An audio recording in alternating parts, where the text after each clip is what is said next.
First of all, where are you and what are conditions like right now? It is actually unsafe to step out of the door. There are things flying about in the air, so debris is kind of in the air, small pieces of paper and I guess small rocks. We lost power about 40 minutes ago. There are buildings that have their own backup generators, but for most of the natives here, that's really not an option. The winds are howling. I'm not sure if you can hear that in the background, and there's heavy, heavy rain. Are you in your own house? I'm in my own apartment, yes. We're all a bunch of almost 500 medical students attending the Ross Medical University here on the island. Predominantly, all of us are basically American or Canadian, maybe a little bit of, international students, but we're all scattered around the university close to campus. Do you have supplies for the next couple of days? We don't think we'll have power for the next couple of days. The campus will have power, but I don't think the rest of the city or possibly the rest of the island may not have power for the next couple of days. But do you have food and water stored up?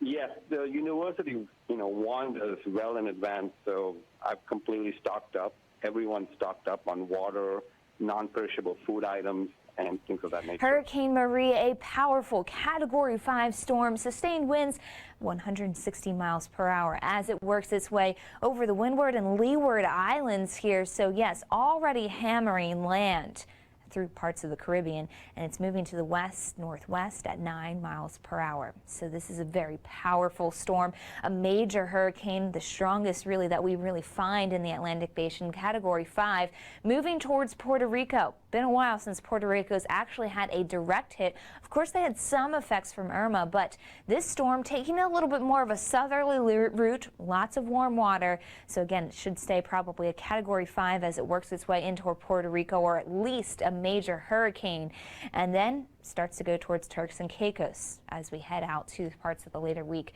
probably taking a more easterly route there. So your alerts here, you can see them all lined up here, lit up with lots of hurricane warnings as well as hurricane watches, and then of course tropical storm warnings too, where those winds won't be quite as intense.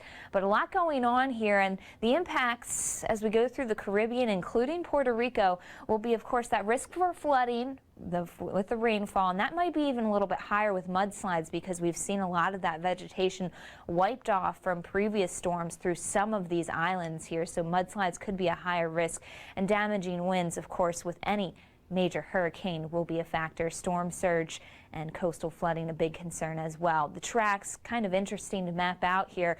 Irma taking a bit more northerly route, but I think we'll see Maria cross that track. So again, part of the biggest concern with Maria here, not only is it a major Category 5 storm, it will also be taking a similar route to Irma, impacting a lot of the same areas. News meteorologist Ross Hall with the latest on what is now a Category 5 hurricane, Hurricane Maria. Through the day today, this storm developed a very visible eye wall, a pinhole. This is the center of the storm. This is where the strongest winds are too.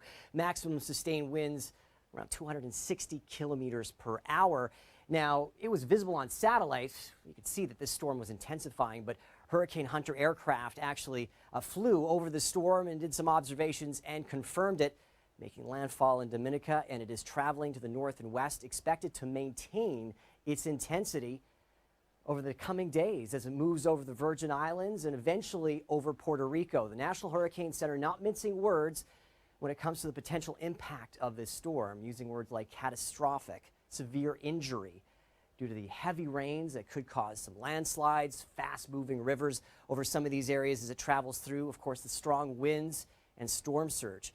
Let's take a look at the track of this storm. So as mentioned, expect it to stay at its current intensity, perhaps weaken a little bit, but still a Category 4 hurricane as it moves over Puerto Rico, eventually potentially the Turks and Caicos. Now, in terms of the track after this, model's not in agreement. This is the American-European model. The European is taking it out to the Atlantic, the American onto the U.S. coast.